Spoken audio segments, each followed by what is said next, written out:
ka sa sandaigdigan ipinagdiriwang, iyong kadakilaan, halimbawa ng buhay, sugo ka ng poong Diyos, gabay namin tanglang. Puso mong malinis tulad sa kristal, sa kalwalhatian ng langit kinintal. Amang Santo Domingo na kabanal-banalan, ilaw ka sa sandaigdigan ipinagdiriwang, iyong kadakilaan, halimbawa ng buhay, sugo ka ng poong Diyos, gabay namin tanglang. Sa ngalan ng Ama, ng Anak at ng Espiritu Santo. Amen. Sumainyo ang Panginoon. At sumayo rin. Mga kapatid, sa araw na ito ating pinagdiriwang ang banal na kapistahan ni Santo Domingo de Guzman. Siyang pundador o nagtatag sa mga Order of Preachers o mga tinatawag nating Dominicano. Dahil kay Santo Domingo, mas naunawaan natin, lumalim ang ating kaalaman sa ating pananampalataya. At kapag nauunawaan mo ng mas malinaw ang iyong pananampalataya, doon ito nagiging mas matatag, doon ito nagiging mas malakas. Kailangan natin ng isang malakas na pananalig at tiwala sa Diyos. Lalong-lalo na para sa ating mga kapatid na dumadaan sa hirap, sa sakit. Hinihiling natin kay Santo Domingo na ipanalangin din ang ating mga kapatid na may karamdaman para sa kanilang mabilis na kagalingan. At para tayong lahat ay makitang karapat-dapat na makatanggap sa mga banal na misteryo, tayo ay magpakumbaba, humiling muli ng kanyang awa. Inaamin ko Sa makapangyarihang Diyos at sa inyo mga kapatid, na lubha kong nagkasala sa isip, sa salita, sa gawa, at sa aking pagkukulang. Kaya isinasamo ko sa mahal na Birhen Maria, sa lahat ng mga anghel at mga banal, at sa inyo mga kapatid, na ako'y ipanalangin sa Panginoong ating Diyos. kawan tayo ng makapangyarihang Diyos, patawarin tayo sa ating mga kasalanan, at patnubayan tayo sa buhay na walang hanggan. Amen. Panginoon, kaawaan mo kami. Panginoon, kaawaan mo kami. Kristo, kaawaan mo kami. Kristo, kaawaan mo kami. Panginoon, kaawaan mo kami. Panginoon, kaawaan mo kami. Manalangin tayo. Ama naming makapangyarihan, ang iyong sambayanan, naway tungangan ng ulirang pamumuhay at pagdalangin ni Santo Domingo, maging tagapagtaguyod nawa sa aming katapatan sa iyo, ang mamuhay bilang tagapangaral ng maasahang katotohanan mo sa pamagitan ni Jesucristo kasama ng Espiritu Santo magpa sa walang hanggan. Amen.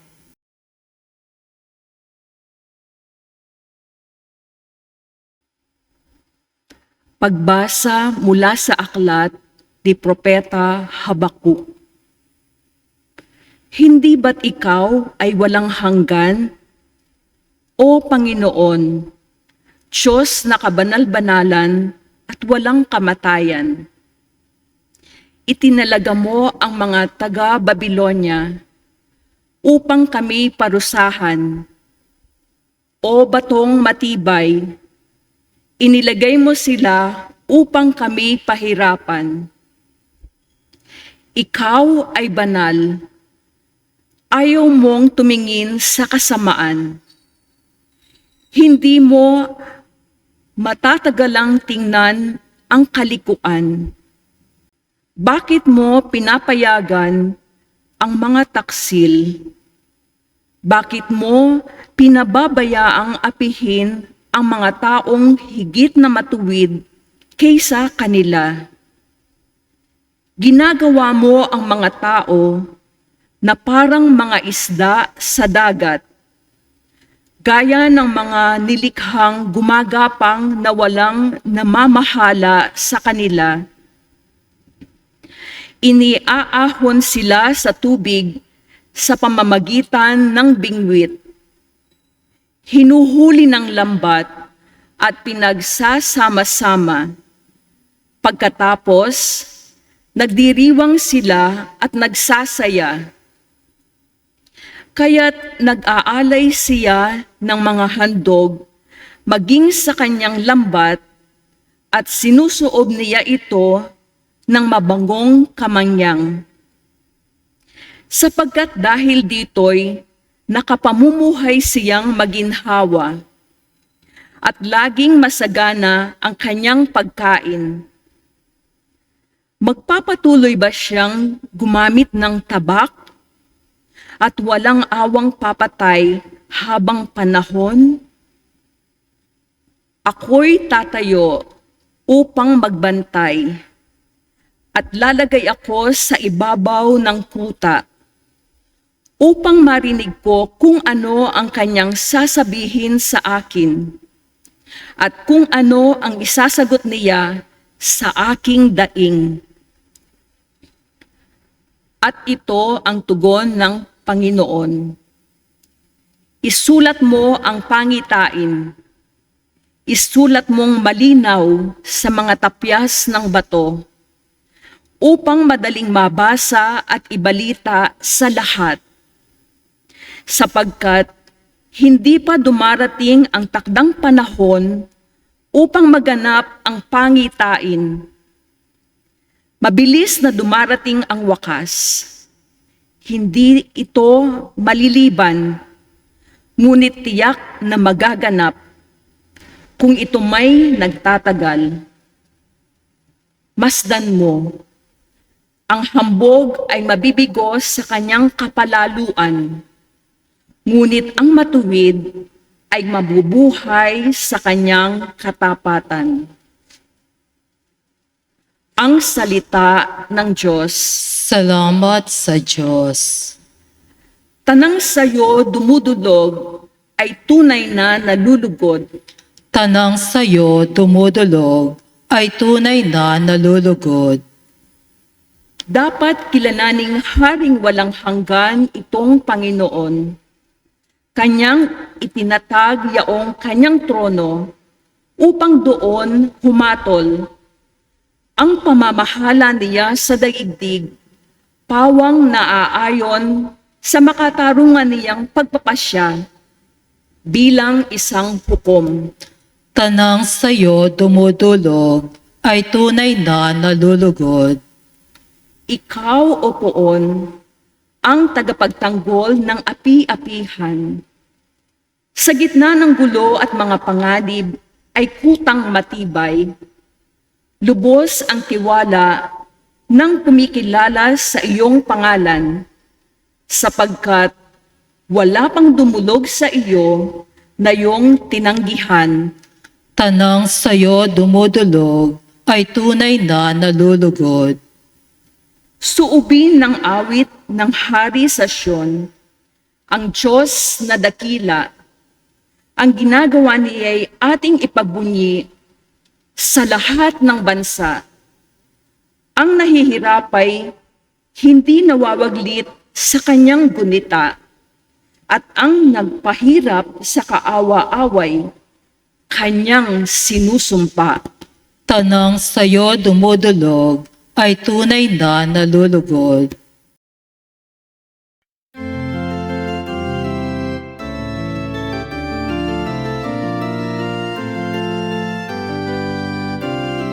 Alleluia, alleluia,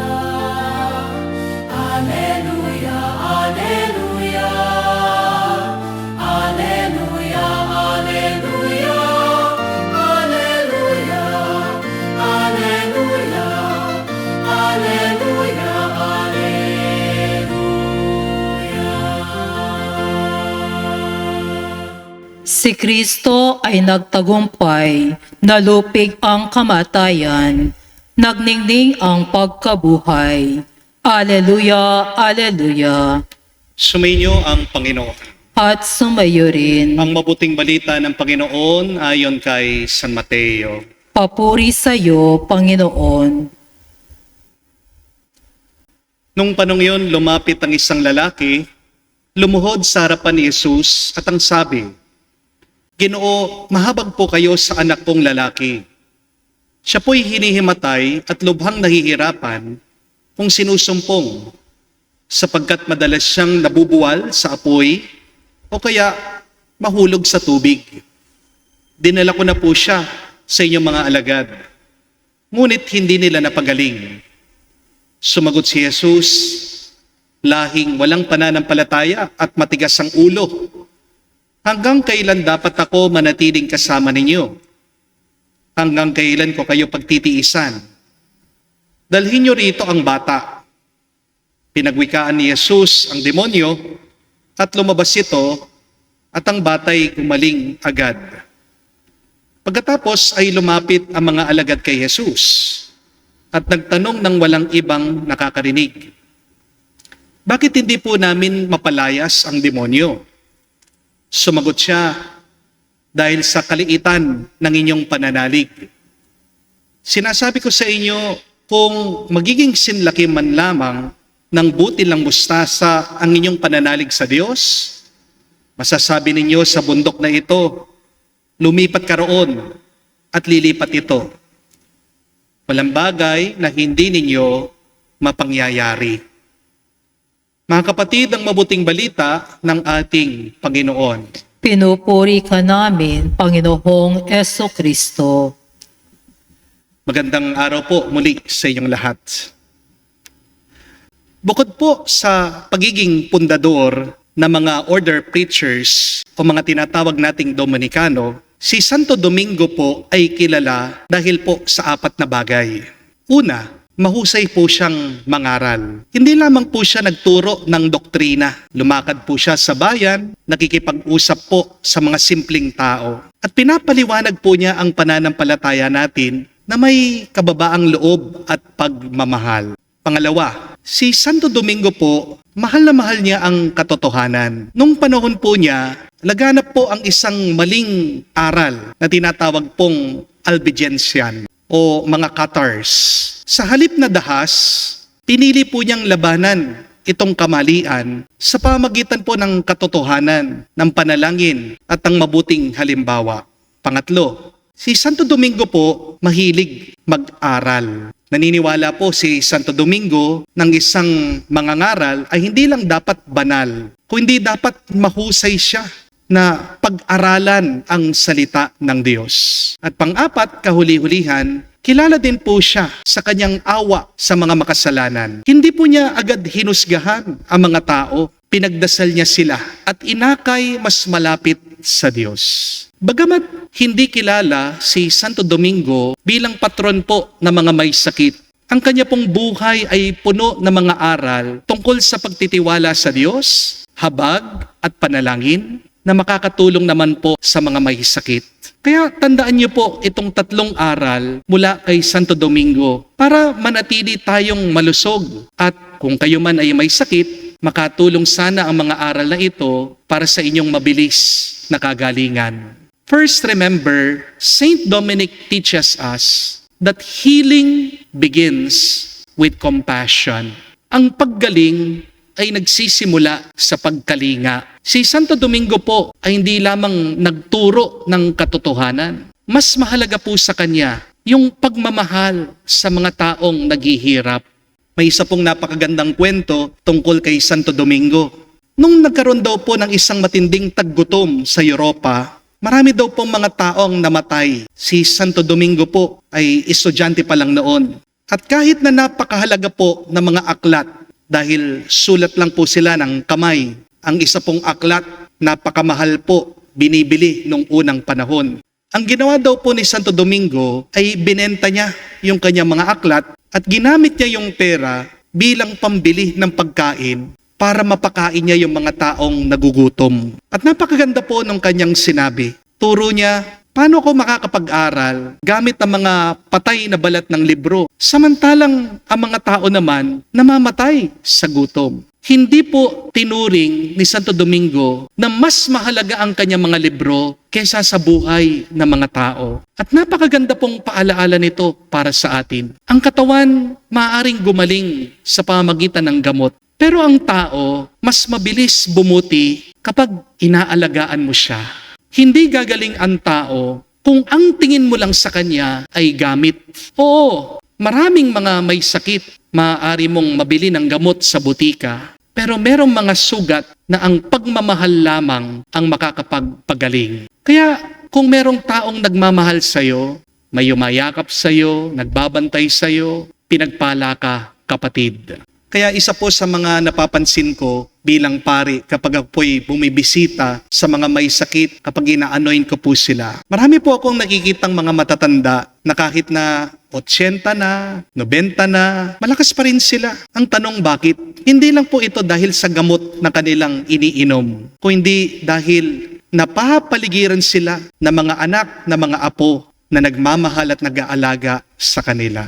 Pero kabaliktaran din po ay totoo. Merong mga tao na nagiging malubha ang kanilang sakit dahil wala silang ibang naririnig sa bahay kundi sigawan. Merong mga tao nagiging grabe ang kanilang nararamdaman kasi wala silang ibang nararanasan kundi puro panunumbat, malamig ang pakikitungo sa kanila. Kaya nga nawawalan sila ng ganang mabuhay. Minsan, ang pinakamasakit na karamdaman ay hindi po cancer, hindi po stroke, hindi po diabetes. Ang pinakagrabing sakit minsan ay yung pakiramdam na walang nagmamahal sa iyo. Hindi po ba? Kaya nga mga kapatid, kung may kasama kang may sakit sa bahay, huwag mo lang silang painumin ng gamot. Bigyan mo sila ng tamang oras, yakapin mo sila, lambingin mo sila, unawain mo sila. At makikita mo, agad silang gagaling, agad silang lalakas. Dahil tandaan niyo po ito, compassion is the best medicine. Ang pusong nagkakalinga ay nagiging instrumento ng pagpapagaling ng Diyos. But second, St. Dominic also taught us that we should pray before we panic. Kilala po si Santo Domingo bilang taong palaging nananalangin. Ayon nga po sa kwento, pagkatapos daw po ng mahabang araw ng pangangaral at paglalakbay, hindi daw po siya agad natutulog. Pumupunta daw po siya sa simbahan. Kahit na gabi, nagdarasal daw po siyang mag-isa sa harap ng krus. Madalas, natatagpuan din po siya ng ibang kasama niya na umiiyak habang nananalangin siya. At bago po siya mangaral, nagdadasal din po siya. At ito po marahil ang dahilan bakit maraming mga tao ang nakumperte niya at napagbalik po niya ng loob sa Diyos. Kaya kung meron ka mang problema o may masama kang nararamdaman, huwag ka munang agad mag-alala. Minsan nakakatawa tayo Inuuna muna nating hanapin yung mga sintomas, ano kaya yung sakit natin. Mag-google tayo, mag-i-internet tayo, bago natin kausapin ng Diyos. Madalas, nauuna pa ang takot sa atin kesa sa ating pananalig sa Panginoon. Pero kung gusto mong maging matatag sa buhay, huwag mong dagdagan yung oras mo sa pagtatrabaho o sa pag-aalala. Pahabain mo pa ang oras mo sa pananalangin, samahan mo ang Diyos. Because the longer that you spend time with God in prayer, the longer God will sustain you in your struggles. Remember, prayer may not always remove your sickness, but prayer will always give you the strength to carry it. Third and last, Saint Dominic also taught us, do not lose hope because of your illness. Huwag kang mawalan ng pag-asa dahil lang may sakit ka. Sa buong paglilingkod po ni Santo Domingo, marami po siyang nakitang pagdurusa ng mga tao. Nakita po niya mga bata na walang makain dahil naghihirap sila, wala silang pera. Nakita po niya mga pamilya na naghihinagpis dahil po sa kahirapan. Nakita niya mga tao na nalinlang dahil po sa maling paniniwala. At higit sa lahat, nakita po niya ang mga kaluluwa na unti-unti na lumalayo sa Diyos. Pero, alam niyo po kung anong mabuti kay Santo Domingo? Kahit na nakita niya yung pagdurusa at paghihirap ng mga tao, hindi po siya nasanay sa kanilang paghihirap at pagdurusa. Merong mga tao kasi, habang tumatagal, nagiging manhid na sila sa pagdurusa ng iba. Hindi po ba? Merong mga asawa na wala nang pakialam kahit na umiyak ang kanyang misis o ang kanyang mga anak. Merong mga anak na wala din pakialam kahit na nagmamakaawa na ang kanilang mga magulang sa kanila. Meron ding mga ibang leader sa ating gobyerno na walang pakialam, manhid, na hindi sila naaawa, nalubog sa baha ang kanilang mga nasasakupan. Pero si Santo Domingo, habang mas marami po siyang nakikitang taong naghihirap, lalo siyang mas napalapit sa Diyos at lalo siyang naging mas mapagmahal. Hindi siya nawala ng pag-asa dahil naniniwala siya na mas makapangyarihan ng Diyos kaysa sa anumang sakit at hirap. Kaya nga po mga kapatid, tandaan niyo po ito. Ang diagnosis ay hindi po ang huling salita. Kahit na merong mga masamang nangyayari sa ating buhay, hindi yan ang tuldok ng ating kwento. Bandang huli, ang magwawagi pa rin ay ang Diyos. At lalakas ang iyong paniniwala, ang iyong pananampalataya kung magdarasal ka. Meron pong isang Eucharistic minister dito po sa ating parokya. Nung pagdating ko po, naka-wheelchair lang po siya dahil sa kanyang sakit. Magsimula po, nung nagkasakit siya, ang kwento po ng kanyang mga kaibigan, naging napaka-mainitin ng kanyang ulo. Pero mag-umpisa daw po, nung nakikinig siya sa ating mga online mass, at nag-a-attend din po siya ng ating mga healing mass every Saturday. Dalawa pong milagro yung nangyari sa kanya. Una, lumamig po yung kanyang ulo, naging mapagpasensya siya. At pangalawa, pagkatapos po ng ilang buwan na treatment, ng nagpapadasal, nagpapapray over dito po sa parokya, alam niyo po kung ano nangyari. Ngayon, nakakalakad na siya. Dati po, nakita ko, may hawak pa po siyang tungkod. Pero lately, kahit po yung tungkod, wala na. Hindi po ba napakagandang balita nito?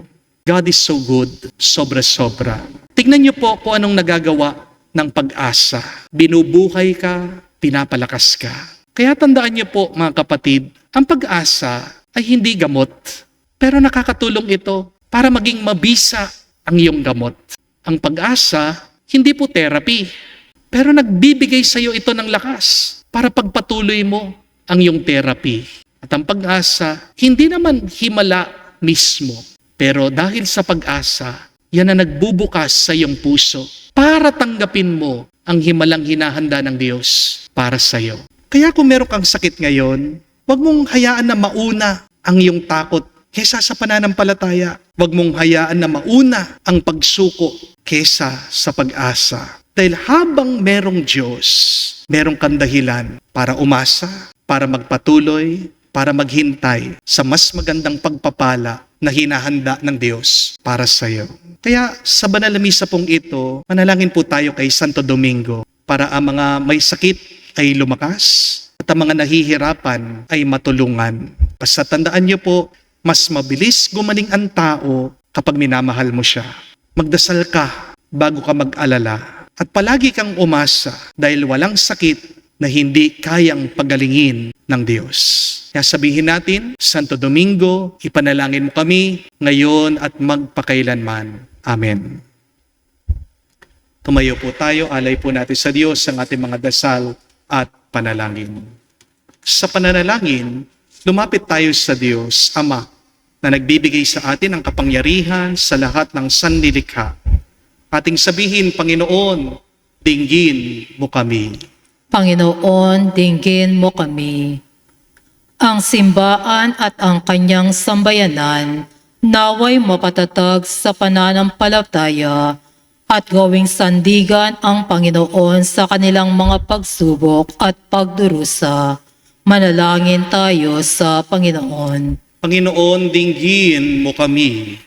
Ang mga puso ng mga leader ng mga bansa naway huwag maging bato at huwag maimpluwensyahan ng kasamaan ng pangkamaksarili. Manalangin tayo sa Panginoon. Panginoon, dinggin mo kami. Ang mga taong naging manhid na sa pagkakasala Naway magbalik loob sa Diyos. Manalangin tayo sa Panginoon. Panginoon, dinggin mo kami. Sa katahimikan po ng ating puso, sabihin natin, banggitin natin ngayon sa Diyos ang ating mga personal na pangangailangan. Makapangyarihang Ama, nilalagay namin sa iyong paanan ang aming mga pangangailangan at nananalig kami na may pananalig sa iyong tulong at awa sa pamagitan ni Kristo, aming Panginoon. Amen.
Manalangin kayo mga kapatid, parang ating mga paghahain ay kalugdan ng Diyos amang makapangyarihan. Tanggapin nawa ng Panginoon itong paghahain sa iyong mga kamay, sa kapurihan niya at karangalan, sa ating kapakinabangan at sa buong sambayanan niyang banal. Ama naming lumikha, ang mga inihahain naming panalangin, ang tunghayan mong pakundangan sa pakikiusap kay Santo Domingo sa katatagan dulot ng paghahain ito. Pagtibayin mo ang mga nagtatanggol sa pananampalataya, pakundangan sa pagtatangkilik ng kagandahang loob mo sa pamagitan ni Jesucristo kasama ng Espiritu Santo magpasawalang hanggan. Amen. Sumainyo ang Panginoon. At sumayo rin, Itaas sa Diyos sa inyong mga puso at diwa. itinaas na namin sa Panginoon. Pasalamatan natin ang Panginoong ating Diyos. Marapat na siya ay pasalamatan. Ama naming makapangyarihan, tunay nga marapat ikaw ang aming pasalamatan. Ngayon, kinagagalak naming may mga banal na tao na nagtalaga ng sarili sa anak mong si Jesucristo upang ipamalas nila ang paghahari mo at maakit ang kapwa na manalig sa iyo. Ngayon sa aming binigay ng iyong anak na minamahal, ang kabanalang iyong taglay at hangad mong kamtin ng tanan. Itong pinanggalingan aming ngayon nililingunan, itong aming pinanggalingan aming ngayon nililingunan. Dito mo rin nais na kami makarating at humantong. Kaya kaisa na mga anghel nagsisiawit na papuri sa iyo nang walang humpay sa kalangitan, kami nagbubunyi sa iyo kadakilaan.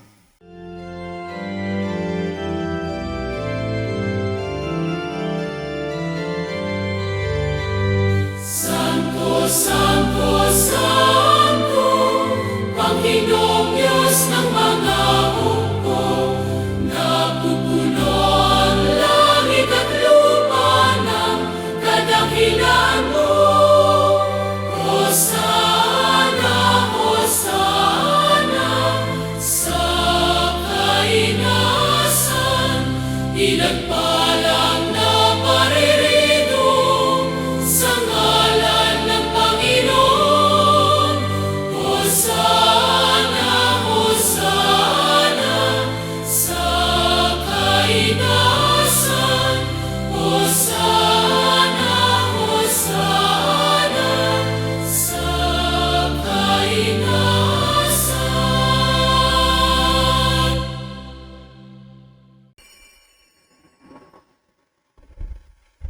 Ama naming banal, ikaw ang bukal ng tanang kabanalan. Kaya't sa pamagitan ng iyong Espiritu, gawin mong banal ang mga kaloob na ito upang para sa amin maging katawan at dugo ng aming Panginoong Heso Kristo. Bago niya pinagtiis ang kusang loob na maging handog, hinawa kanyang tinapay, pinasalamatan kanya, pinaghati-hati niya iyon, inabot sa kanyang malagad at sinabi, "Tanggapin ninyong lahat ito at kanin. Itong aking katawan na ihahandog para sa inyo."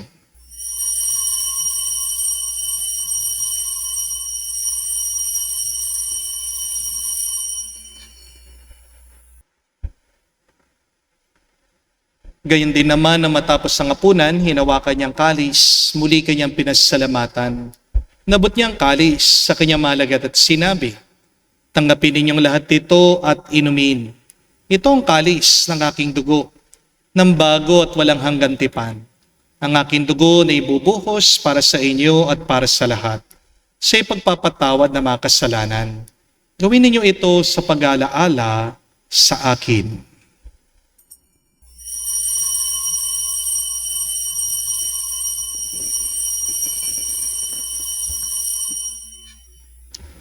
Ang misteryo ng pananampalataya.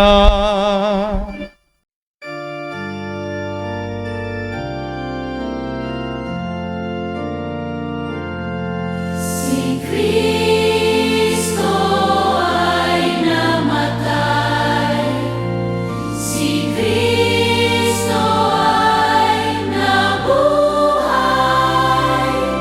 si Kristo ay babalik sa wakas, sa wakas, sa wakas ng panahon. Ama, ginagawa namin ngayon ang pag-alaala sa pagkamatay muling pagkabuhay ng iyong anak. Kaya tinialay namin sa iyong tinapay nagbibigay buhay at ang kalis na nagkakaloob ng kaligtasan. Kami nagpapasalamat dahil kami yung minarapat na tumayo sa harap mo para maglingkod sa iyo. Sinasamo namin kami magsalo-salo sa katawan at dugo ni Kristo ay mabuklod sa pagkakaisa sa pamagitan ng Espiritu Santo. Amalingapin mong iyong simbahan na ganap sa buong daigdig. Puspusin mo kami sa pag-ibig.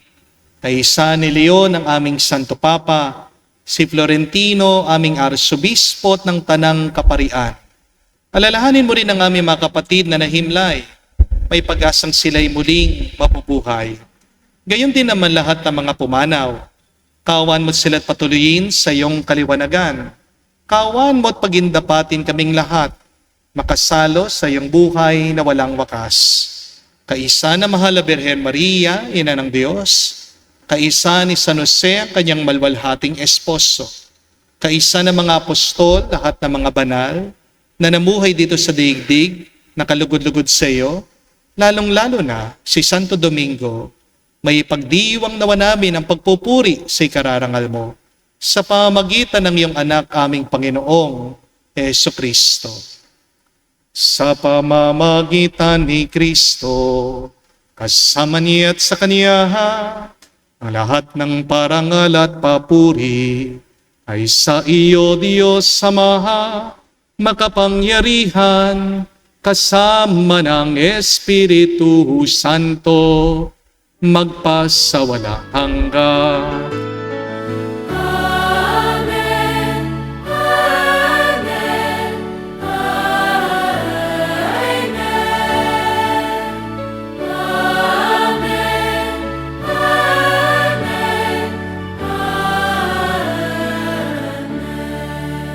Sa nakagaling na utos sa turo ni Jesus sa Panginoon natin na Diyos, ipahayag natin ang lakas, loob.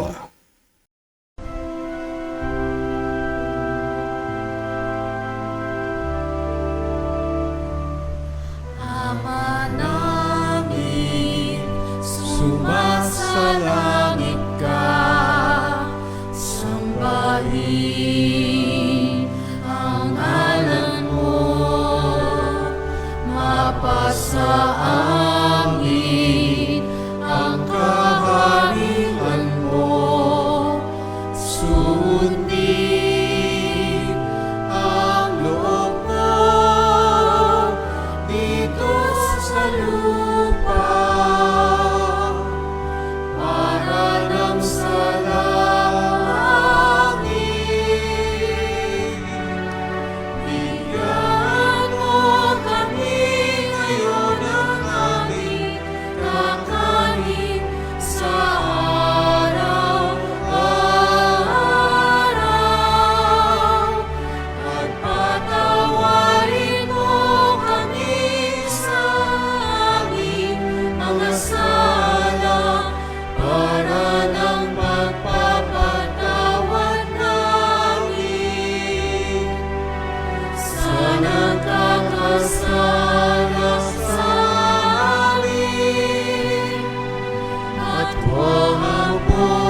Hinihiling namin kami adyas sa lahat ng masama, pagkalooban ng kapayapaan araw-araw, ligtas sa kasalanan, ilayo sa lahat ng kapamakan, samantalang aming pinanabikan ang dakilang araw ng pagpapahayag ng tagapagligtas naming si Hesus Kristo. Sapagkat iyo ang kaharihan at ang kapangyarihan at ang kapurihan magpakailanman. Amen. Panginoong Hesus Kristo, sinabi mo sa mga apostol, kapayapaan ang iniwan ko sa inyo. Ang aking kapayapaan binibigay ko sa inyo. Tunghayan mo ang aming pananampalataya at huwag ang aming pagkakasala.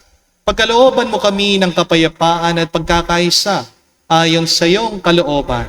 Kasama ng Espiritu Santo, magpa sa walang hanggan. Amen. Kapayapaan ng Panginoon ay laging sumainyo. At sumayo rin. Magbigayan po tayo ng kapayapaan sa bawat isa. Pisoy niyo po, kapayapaan po sa inyong lahat.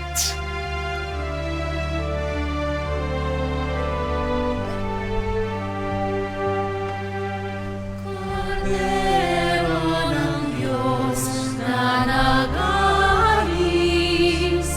ng mga kasalanan ng sanlibutan, maawa ka sa amin.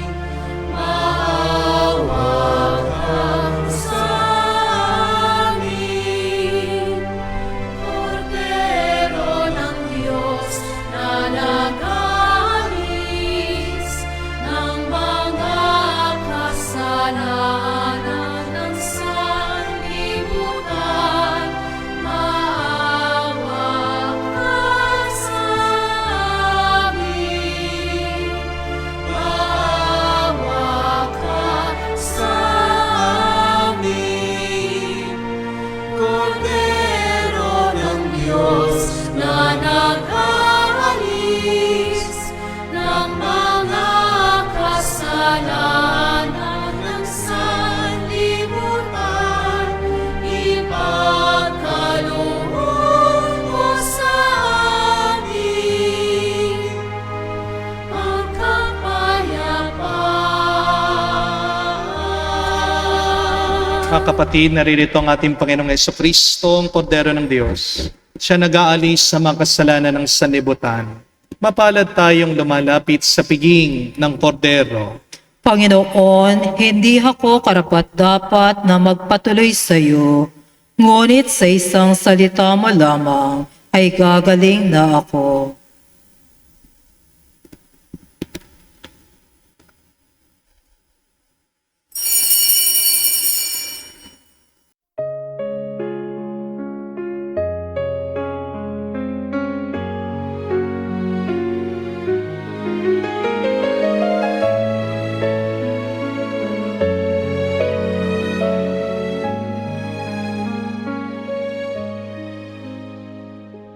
Stay with me, Lord, that I never forget you.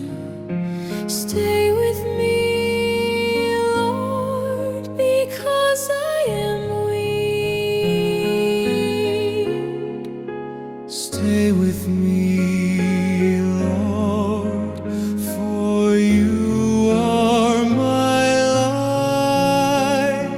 Stay with me, Lord, for you are my light. Oh, how I need you, my Jesus, in this night of exile.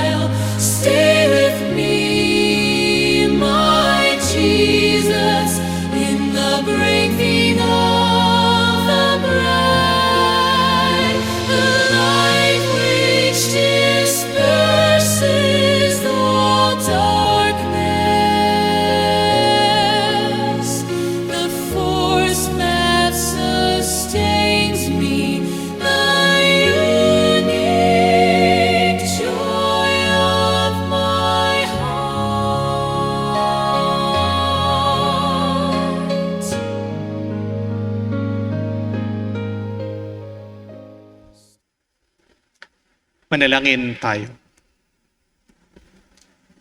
Ama naming mapagmahal, ang lakas na dulot ng tingin mong banal, ngayong ginugunita si Santo Domingo, ay lubusan nawang pakinabangan ng iyong sambahayan na napariwara at napamunga sa kanyang pagpaparangal. At naway matulungan ng kanyang pagdarasal sa pamagitan ni Jesucristo kasama ng Espiritu Santo magpa sa walang hanggan. Amen. Inanyayaan ko po kayo na ilagay ang inyong mga kanang kamay sa inyong madibdib. Sabay-sabay po natin dasalin the miraculous prayer of Padre Pio for the quick recovery and healing of the sick. Heavenly Father, I thank you for loving me. I thank you for sending your Son, our Lord Jesus Christ, to the world to save and to set me free. I trust in your power and grace that sustain and restore me. Loving Father, touch me now with your healing hands, for I believe that your will is for me to be well in mind, body, soul, and spirit. Cover me with the most precious blood of your Son, our Lord Jesus Christ, from the top of my head to the soles of my feet. Cast out anything that should not be in me. Root out any unhealthy and abnormal cells. Open any blocked arteries or veins, and rebuild and replenish any damaged areas. Remove all inflammation and cleanse any infection by the power of Jesus' precious blood. Let the fire of your healing love pass through my entire body to heal and to make new any disease areas, so that my body will function the way you created it to function. Touch also my mind and my emotion, even the deepest recesses of my heart. Saturate my entire being with your presence, love, joy, and peace, and draw me ever closer to you every moment of my life. And Father, fill me with your Holy Spirit and empower me to do your works, so that my life will bring glory and honor to your holy name. I ask this in the name of our Lord Jesus Christ. Amen. We ask for the intercession of our Blessed Mother, Mary. Hail Mary, full of grace, the Lord is with you. Blessed are you among women, and blessed is the fruit of your womb, Jesus. Holy Mary, Mother of God, pray for us sinners, now and at the hour of our death. Amen. Padre Pio Pietrelcina, Pray for us. Muli po, maraming salamat sa inyong lahat na walang sawang sumusubaybay sa ating healing mass. Patuloy ko po kayong pinagdarasal, lalong-lalo na ang ating mga kapatid na may sakit. Kung kayo po ay may oras at panahon, every Saturday po ng umaga, 6:30 po, ay bukas ang simbahan. Kayo po ay pwede kong lagyan ng healing oil sa inyong noo, sa inyong mga kamay, at pwede rin po kayong makatanggap ng healing oil pagkatapos. Pero para mas bumilis ang inyo pong kagalingan, tandaan niyo po ang tatlong napakagandang aral galing po kay Santo Domingo. That healing begins with compassion. Napakabisang gamot po para agad kang lumakas, para mawala ang iyong karamdaman. Kapag ikaw ay nagmamahal at kapag hinayaan mong ibang tao na ikaw ay mahalin. Compassion is the best medicine. But secondly, pray before you worry. Si Santo Domingo po, he was a man of prayer. Palagi po siyang nagdarasal. And remember that a day without prayer is a day without power. Pray to have the power. Pray so that you can receive renewal of strength and healing for your bodies. But third and last, please continue to hope in the midst of your illness. Huwag niyo pong hahayaan na mamatay ang iyong pag-asa dahil may sakit kayo. Ang pag-asa po, maaring hindi po yan ang gamot, pero pag umaasa ka, nagiging mas mabisa ang iyong gamot. Ang pag-asa, hindi po yan therapy, pero yan pong nagpapalakas sa iyo habang ikaw ay nagte-therapy. Kapag ikaw ay umaasa, binubuksan mong puso mo sa Diyos para makapasok ang Diyos sa iyong loob, para diyan mag-umpisa ang milagro para sa iyong kagalingan. So continue to hope, continue to pray, and continue to love. Tumasa ka, gagaling ka din. At habang ikaw ay may sakit, pagpatuloy mo ang iyong pagpupuri, ang iyong pananalangin, ang iyong pagsamba sa Diyos. Dahil walang imposible pagdating sa Diyos. Sumainyo ang Panginoon. At sumayo rin. At kayo basbasan ng Diyos, makapangyarihan sa lahat. Sa ngalan ng Ama, ng Anak, ng Espiritu Santo. Amen. Ang ating misa ay natapos na. Humayo kayo sa kapayapaan ni Kristo. Salamat sa Diyos.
sa